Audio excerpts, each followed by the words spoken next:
Hello everyone, welcome back to my channel. Please subscribe my channel. A former contestant of The Price is Right seems to not approve of Carey and his hosting abilities. Most fans love Drew as the host of the show. However, there are some people who do not think he is fit for the job. The popular game show has been on for a long time.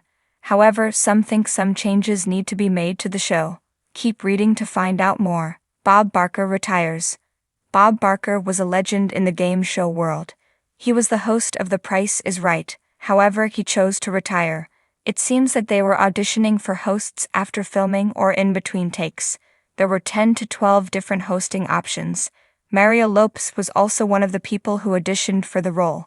However, to fans' surprise, Drew was not one of the people auditioning for the role. It seems he was approached by production to take on the role, in which he accepted. One former contestant and superfan was shocked.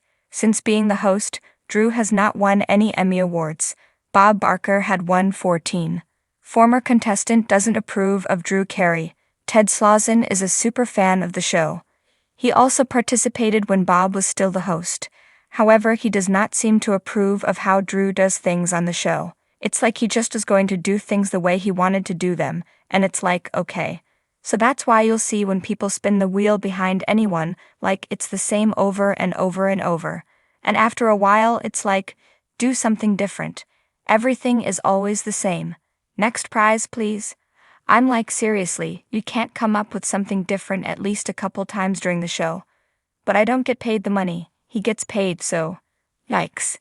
He seems to be getting bored of the same thing happening every time. However, he seems to be pleasing production and most other fans.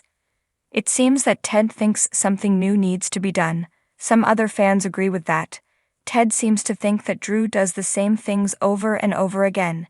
He needs to add something or do something different. However, this also falls on production, not just Drew.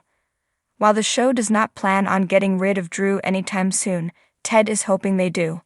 What do you think about this opinion? Sound off in the comments below.